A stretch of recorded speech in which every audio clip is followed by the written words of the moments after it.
आज जो है हम लोग बात करेंगे लाइट के बारे में, ठीक है।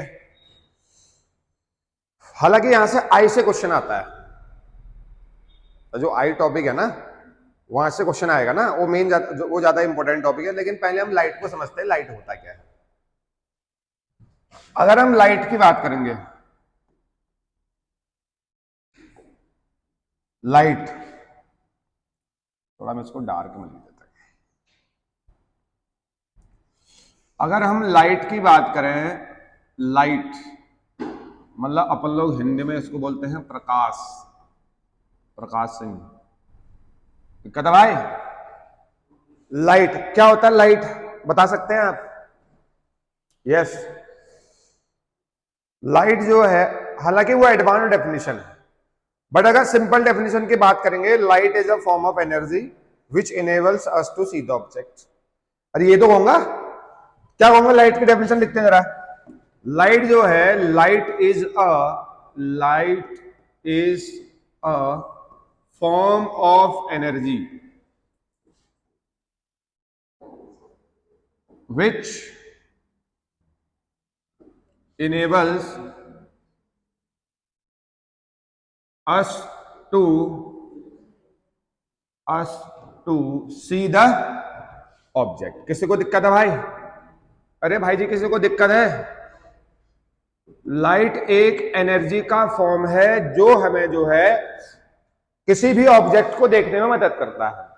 ये तो सिंपल सी डेफिनेशन है लाइट।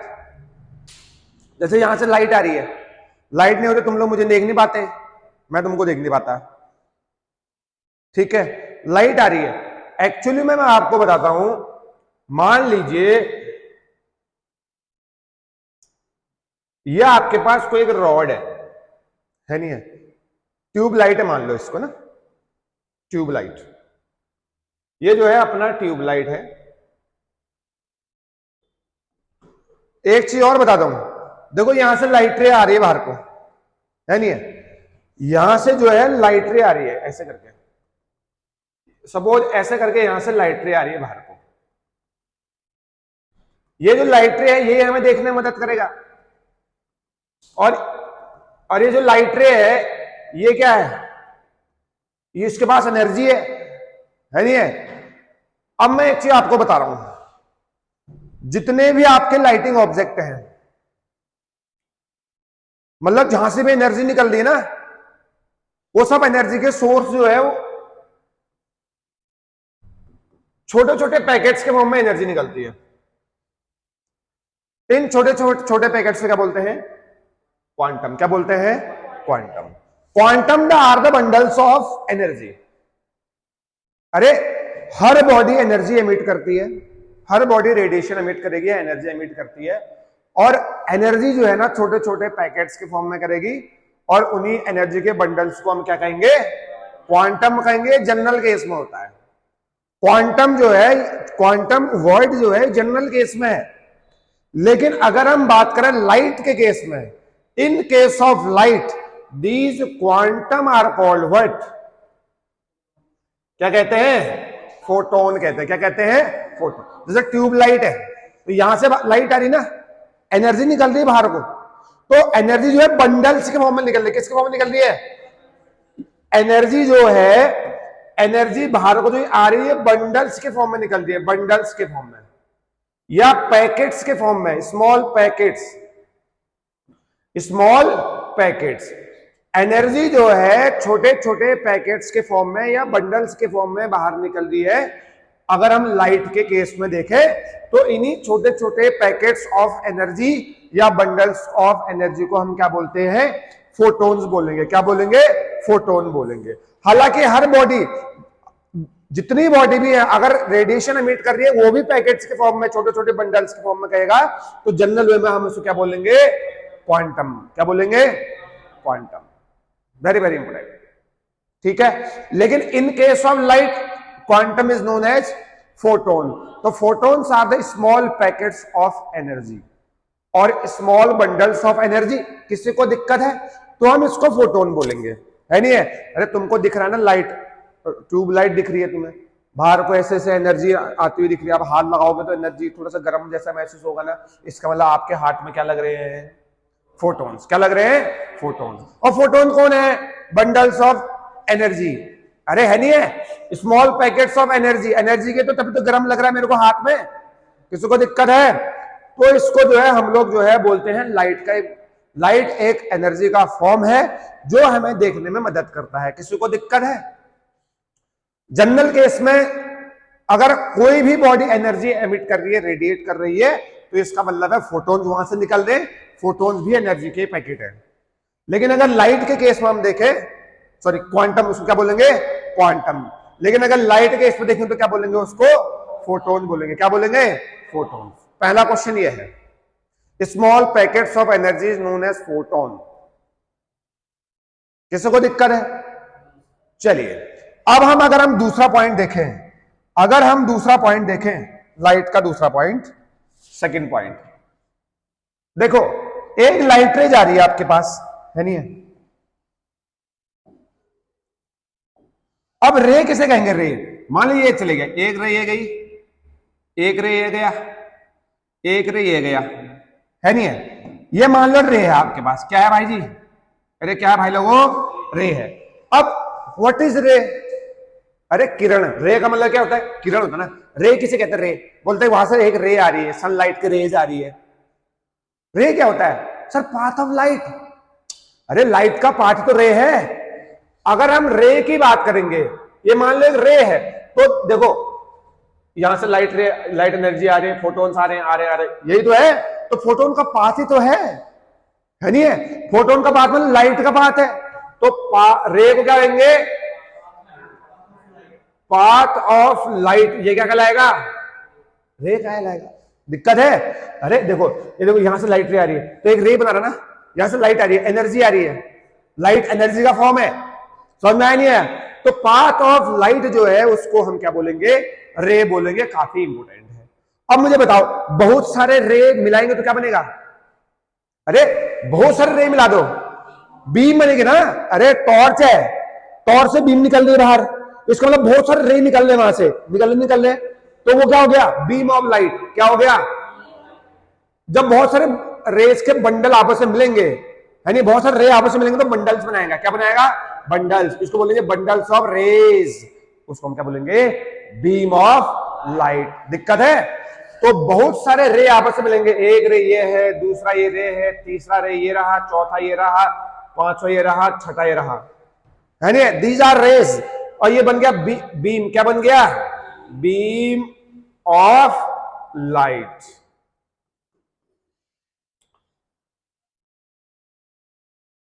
दिक्कत है? ये बीम बन गई है। समझ में आया नहीं आ गया? तो बहुत सारे रे मिलाएंगे तो बीम ऑफ लाइट बन जाएगी, बीम बन जाएगा। दिक्कत है? और path of light rays, so path of light is रे। किसी को दिक्कत है? तो रे और बीम में समझ में आ गया? रे एक सिंगल है, बीम ग्रुप ऑफ रे है।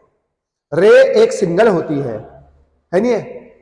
और बीम क्या है? ग्रुप ऑफ रेस है, या बंडल ऑफ रेस बोल सकते हैं, बीम ऑफ लाइट। दिक्कत है क्या?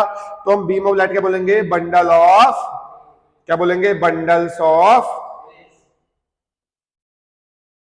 Bundle of rays. दिक्कत है भाई?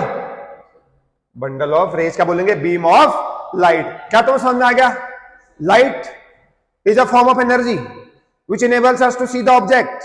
अगर दुनिया में हर कोई बॉडी एनर्जी एमिट कर रहा है तो फोटॉन्स नहीं निकल रहे हैं, छोटे छोटे पैकेट्स निकल रहे हैं, उनको बोलते हैं क्वांटम। क्या बोलते हैं? क्वांटम। और अगर उन्हीं क्वांटम को लाइट के इसमें देखें तो क्या बोलेंगे? फोटॉन्स। क्या बोलेंगे? फोटॉन। उन्हीं छोटे छोटे पैकेट्स ऑफ एनर्जी को बोलते हैं फोटॉन। पेपर में आ सकता है, ठीक है? अगर पूछ दिया पाथ ऑफ लाइट, क्या बोलेंगे? रे। पाथ ऑफ लाइट क्या बनाएगा मेरे बच्चों? रे बनाएगा। दिक्कत है क्या? अगर बहुत सारे रे को आपस में मिलाएंगे तो क्या बन जाएगा? बीम बनेगी। जिससे टॉर्च, जिससे लाइट आ रही है, यहां से भी तो बीम ही आ रही है। दिक्कत है? और अगर मैं बात करूं, देखो अगर हम लाइट के वेवलेंथ की बात करूं, कितनी होती है लाइट की वेवलेंथ? बता सकते हो? जो लाइट की जो वेवलेंथ होती है 3800 एंगस्ट्रॉम से लेके 7800 एंगस्ट्रॉम तक लाइट की वेवलेंथ जो है लाइट करती है। दिक्कत है? और लाइट की स्पीड कितनी होती है वैक्यूम में? स्पीड ऑफ लाइट कितनी होती है मेरे प्यारे बच्चों? बताओ। 3 × 10⁸ मीटर पर सेकेंड। वैक्यूम में बोल दो, एयर में बोल दो, लगभग लगभग बराबर होती है, ठीक है ना। तो वैक्यूम में कोई पार्टिकल है नहीं, तो लाइट रे बहुत तेजी से आता है। जैसे जैसे मीडियम बढ़ेगा, जैसे डेंसर मीडियम आ गया, तो लाइट की स्पीड क्या हो जाएगी, थोड़ा सा कम हो सकती है, क्योंकि मीडियम पार्टिकल जो है उसको आगे बढ़ने से रोकेंगे, तो उसकी स्पीड कम हो सकती है। किसी को दिक्कत है? इसलिए अगर वैक्यूम में देखेंगे तो वैक्यूम में जो है लाइट की स्पीड जो है वो कितनी हो जाएगी मेरे बच्चों, 3 × 10⁸ मीटर पर second. That is always constant, that is always constant. किसी को दिक्कत है? तो स्पीड ऑफ लाइट इतनी होगी, और लाइट की जो वेवलेंथ होती है इसके बीच में लाई करती है, समझ में आया नहीं है? तो 3800 एंगस्ट्रॉम से लेके 7800 एंगस्ट्रॉम तक जो है इसकी वेवलेंथ लाई कर सकती है। सारे के सारे क्वेश्चन इंपॉर्टेंट है, बता रहा हूं मैं। और हाँ, अगर ये मीटर पर सेकेंड में है, अगर किलोमीटर पर आवर में पूछेगा तो क्या करेंगे? क्या 18/5 करूंगा? अरे 1 किलोमीटर पर आवर को मीटर पर सेकेंड में चेंज करने के लिए किससे इंटू करते हैं? 5/18 से इंटू करते हैं। अगर मुझे किलोमीटर पर आवर में पूछेगा तो 18/5 से इंटू कर दूंगा। भाई क्वेश्चन बनाने वाले का दिमाग कुछ भी चल सकता है, समझ रहे हो ना। तो बोलेगा स्पीड ऑफ लाइट इतनी होगी तो किलोमीटर पर आवर में कितनी होगी बोल देगा, दिक्कत है। तो ये जो है लाइट के बारे में मैंने आपको बता दिया है, ठीक है। और हाँ, जैसे विबग्योर में कितने कलर होते हैं? 7। आपने देखा ना, जब व्हाइट लाइट प्रिज्म से होते हुए जाती है तो 7 रंगों में विभाजित होती है, समझ में आया नहीं है? उन 7 रंगों का नाम है विबग्योर। ये है क्या? विबग्योर, ठीक है। वी से वॉयलेट, आई से इंडिगो, बी से ब्लू, डी से green, yellow, orange and red. अगर हम बात करें सबसे ज्यादा वेवलेंथ की, तो ये रेड कलर सबसे ज्यादा वेवलेंथ होगा इसका। क्या होगा? वेवलेंथ रेड, मतलब ये दूर से ही दिखेगा रेड कलर, होता नहीं होता है इसमें, ये तो होता है वेवलेंथ का मतलब दूर से दिखने लग जाएगा। और वॉयलेट कलर की वेवलेंथ क्या होती है? सबसे कम होती है इसमें, इन 7 कलर में। तो हम बोल सकते हैं मिनिमम वेवलेंथ है। क्या है मेरे प्यारे बच्चों? Minimum wavelength. और इसकी बात करेंगे मैक्सिमम की, किसकी? मैक्सिमम।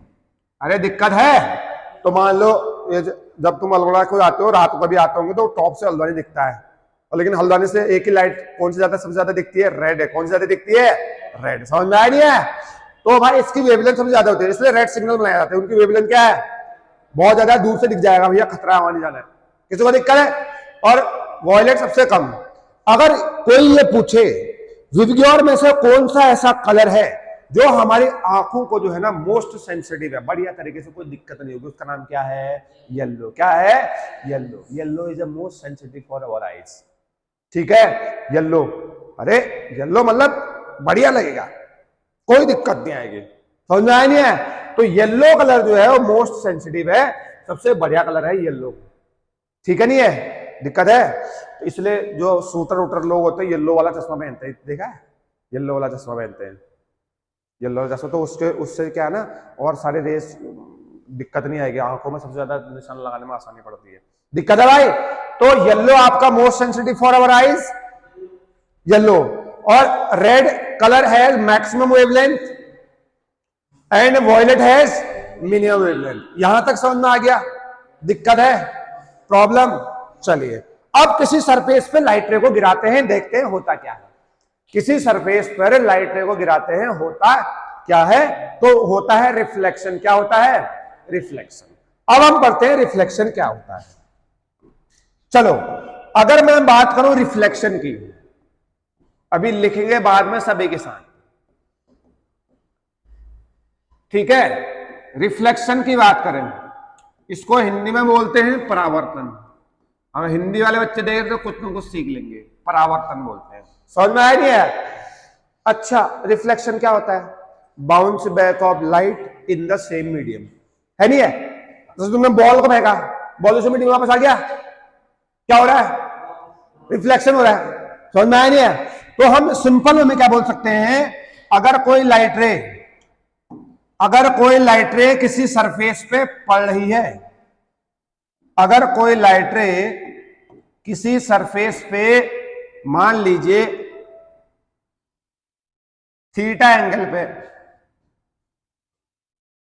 तो उसी एंगल पे वापस भी जाएगा। समझ में आया? Bounce back of light in the same medium, bounce back of light in the same medium. तो इसको क्या बोलेंगे भाई? अरे भाई जी क्या बोलेंगे? ये एंगल आई है, ये एंगल आर है, ये आपका देखो ये रे स्ट्राइक करे, क्या बोलेंगे? कौन सी रे है भाई? Incident ray. बताओ ये कौन सा रे है? Reflected ray. क्या है? Reflected ray. अच्छा ये क्या हो गया? अच्छा नॉर्मल क्यों बोला? अरे नॉर्मल क्योंकि सरफेस के क्या है? नॉर्मल क्या है? सरफेस के परपेंडिकुलर। क्या है? नॉर्मल जो रे है वो सरफेस के परपेंडिकुलर है, इसलिए हमने जो है इस वाली रे का नाम जो है वो नॉर्मल बोल दिया। क्या बोल दिया? किसी को दिक्कत है? अब आप यहां देखो, जो लाइट रे सरफेस पे टकरा रही है उसका नाम है इंसिडेंट रे। क्या है? और जो लाइट रे सरफेस से गई उसका नाम है रिफ्लेक्टेड रे। कौन सी रे है? Reflected ray. किसी को दिक्कत है? अब आप देखो, जैसे लाइट रे सरफेस पे पड़ा और उसी एंगल से वापस जाएगा, इसका मतलब है लॉ होते हैं, दो लॉ होते हैं ना, तो हम रिफ्लेक्शन क्या बोल देंगे? Bounce back of light. क्या बोल देंगे? Bounce back of light in the same medium. किसी को दिक्कत है? अब एक चीज और मैं बताता हूं, लॉ होते हैं, लॉज ऑफ रिफ्लेक्शन, इसके कुछ लॉ होते हैं भाई, लॉज, लॉज ऑफ रिफ्लेक्शन। अगर हम बात करेंगे लॉज की, किसकी बात करेंगे? लॉज। कितने नियम होते हैं भाई? नंबर 1, एंगल आई किसके बराबर होता है? Angle R. आई मतलब इंसिडेंट एंगल, आर मतलब रिफ्लेक्टेड एंगल, एंगल आई मतलब एंगल ऑफ इंसिडेंस, ऐसे बोल सकता हूं, and angle of reflection angle are. तो अगर देखो ये सरफेस है, plane surface, angle R, angle I कब होगा? जब सरफेस प्लेन होगा भाई, स्मूथ होगा। प्लेन बोल दो या क्या बोल दो मेरे प्यारे बच्चों, स्मूथ होगा। अगर रफ होगा ना तो ऐसा नहीं होगा। अगर सरफेस रफ है, जैसे मान लो ऐसे से सरफेस है, ऐसा कर्व्ड सरफेस है, कर्व्ड है, लेकिन उस समय एंगल आई की वैल्यू एंगल आर के बराबर नहीं होगी।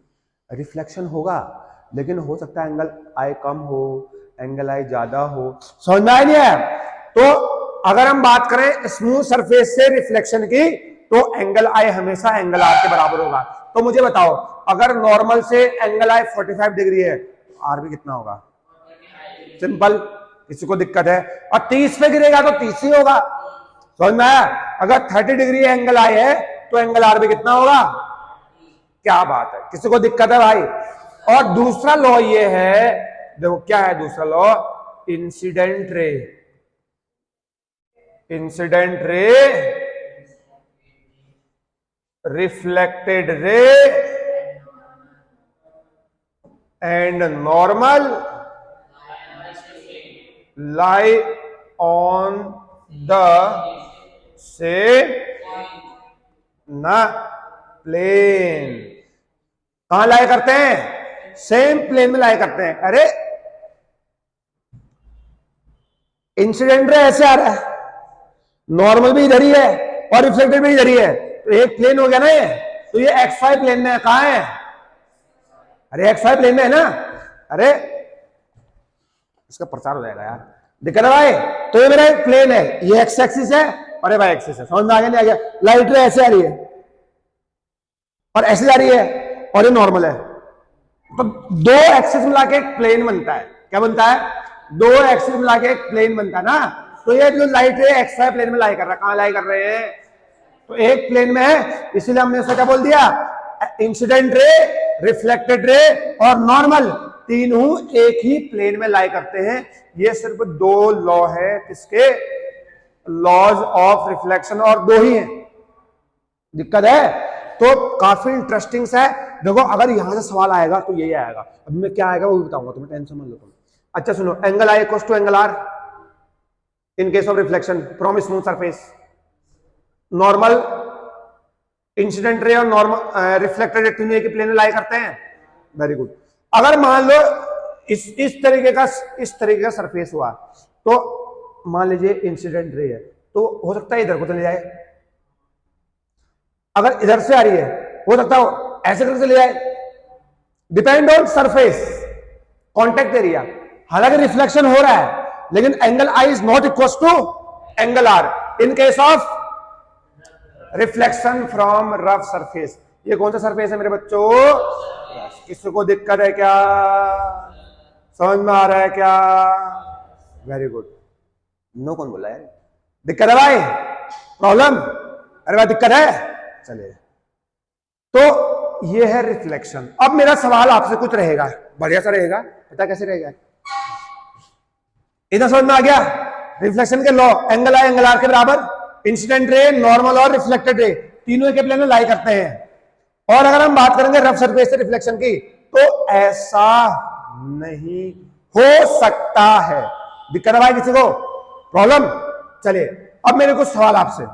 अगर मैं मान लीजिए मेरे पास एक सरफेस है, क्या है भाई जी, सरफेस, किसी को दिक्कत है? चलो, और मान लो तुम ये मानो मुझे, तुम ये मुझे मानो कि तुम्हें मुझे मानना पड़ेगा, अगर मान लो लाइट रे इधर से आ रही है ऐसे करके, लाइट रे ऐसे आ रही है, भी समझ रहे हो? एनडी में सवाल आया था, एनडी का सवाल है ये पिछले साल। बताओ एंगल आई जो है, एंगल आई कितना होगा, एंगल आर कितना होगा, और डेविएशन कितना होगा? क्या कितना होगा? डेविएशन। क्या कितना होगा भाई? डेविएशन। तो डेविएशन कितना होगा, कोई मुझे बताएगा क्या? एंगल आई कितना होगा? Very bad answer. 90 कैसे हो जाएगा भाई, कैसे होगा? 0 होगा। अरे देखना, ये मेरे पास सरफेस है, न्याय समझ में, देखो ये मेरा नॉर्मल है, देखना, चलो यहां पर मैं आता हूं, पहले बुक का प्रचार हो जाएगा ना। देखो ये मेरा क्या है, नॉर्मल है। अब पहले मेरा इंसिडेंट रे ये था, अरे ये मेरा कौन सा रे है, इंसिडेंट रे। अब देखो पहले मेरा ये इंसिडेंट रे है, कितना एंगल में आ रहा है? थीटा। थीटा मतलब कुछ ना कुछ एंगल है। अब बताओ इसको तुम करते जाओ, अरे इसको तुम नॉर्मल के पास लाओ, थीटा क्या हो रहा है? अरे थीटा कम हो रहा है ना, थीटा कम हो रहा है। अब उसको इधर लेके आओ, और कम हो गया थीटा। थीटा जैसे ही नॉर्मल के साथ लेके आऊंगा, थीटा जैसे नॉर्मल के पास लेके आऊंगा, कितना हो जाएगा? तो मैं क्या कहूंगा, अगर इंसिडेंट रे को नॉर्मली इंसिडेंट करवाते हैं, यही तो मतलब है, when incident ray is incident normally, तो एंगल आई कितना होगा? 0। एंगल आर भी कितना होगा? अरे तुम बॉल को ऐसे फेंको तो वापस ही तो आएगा, या इधर को भाग जाएगा? अरे बॉल को ऐसे नीचे फेंको तो ऊपर ही तो आएगा ना। तो नॉर्मल से कितना एंगल में आ रहा है angle are, sorry reflected ray कितना एंगल में आ रहा है? 0। ठीक है 0। बताओ डेविएशन कितने का हो गया? डेविएशन का मतलब समझते हो, नहीं समझते हो? अच्छा सुनो, अब देखो मैं तुम्हें डेविएशन का मतलब समझाता हूं। डेविएशन का मतलब मैं तुम्हें समझा रहा हूं। डेविएशन का मतलब देखो, इधर देखो, मैं डेविएशन का मतलब समझा रहा हूं। अरे डेविएशन का मतलब होता है रे कितना अपने रास्ते से भटक गई। अरे रे अपने रास्ते से कितना भटक गई है। देखो इधर देखो, मान लीजिए इधर देखो, ये मेरे पास एक सरफेस है, ये क्या हो गया? नॉर्मल हो गया, नहीं हो गया? हो गया सर, नॉर्मल हो गया। अब आप देखो यहां से कौन सी रे आ रही है? इंसिडेंट रे आ रही है। एंगल मान लो एंगल आई, मान लो रिफ्लेक्शन हुआ, इधर को चले गया, ये कितना एंगल है, एंगल आर। ये कौन सी रे हो गई, रिफ्लेक्टेड रे। अब आप मुझे बताओ इस रे ने, अब तुम मुझे बताओ क्या रे ऐसे करके आगे जा रहा था? अरे रे सीधा आगे जा रहा ना, क्या ये इतना डेविएट हो गया?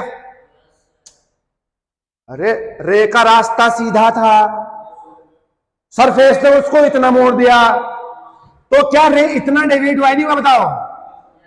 अरे हुआ नहीं हुआ, तो इसको क्या बोलेंगे? अरे क्या बोलेंगे? समझ में आया नहीं आया? मान लीजिए एंगल आई की वैल्यू 45 है, तो बताओ कितना डेविएशन हो गया? 90। कितना डेविएशन हो गया? अरे ये टोटल कितना है? अरे कितना है टोटल? 180 है, नहीं है? टोटल एंगल 180 है। अगर सर ये 45 है तो ये भी कितना होगा? 45 होगा, नहीं होगा? ये 40 टोटल कितना हो गया? 90। तो ये कितना बच गया? तो डेविएशन कितना होगा? क्या बात है, कितने बड़े सवाल है। अरे समझ में आया नहीं है? क्योंकि एंगल ऑफ 45 था according to Snell's law. Angle i equal to angle are, तो एंगल आर में कितना हो गया? 45। अगर ये 45 है तो रे इतना डेविएट हो गई है, तो ये कितना बच गया? 180 माइनस 90 कितना हो गया? समझ में आ गया? तो अब मुझे तुम ये बताओ, किसी रे को अगर नॉर्मली इंसिडेंट करवाते हैं तो एंगल आई पे कितना होगा? 0। एंगल आर कितना होगा? तो डेविएशन कितने का होगा? 180। कितने का होगा? नहीं होगा 180। अरे टकरा के वापस आ गया ना। देखो अगर टकरा के इधर जाता तो कितना? 90। अरे अगर टकरा के ऐसे टकराता हो इधर जाता 90 का, देखो ऐसे वापस आ गया और बढ़ गया, देखो ऐसा आ गया। कितने का डिग्री का डेविएशन? 180। समझ में आ गया नहीं आ गया? क्योंकि लाइट रे ने जाना कहां चाहिए था? नीचे, लेकिन आ कहां गया? ऊपर। तो टोटल डेविएशन कितने का बन गया? क्या समझ में आया? क्या दिक्कत है? तो एंगल आई, फिर after reflection it will retrace its path. अरे ये तो बोलूंगा, क्वेश्चन कैसे आएगा? If incident ray is incident normally and after reflection it retrace its path, मतलब वो अपने रास्ते वापस आ गया। दिक्कत है? तो एंगल आर कितना होगा?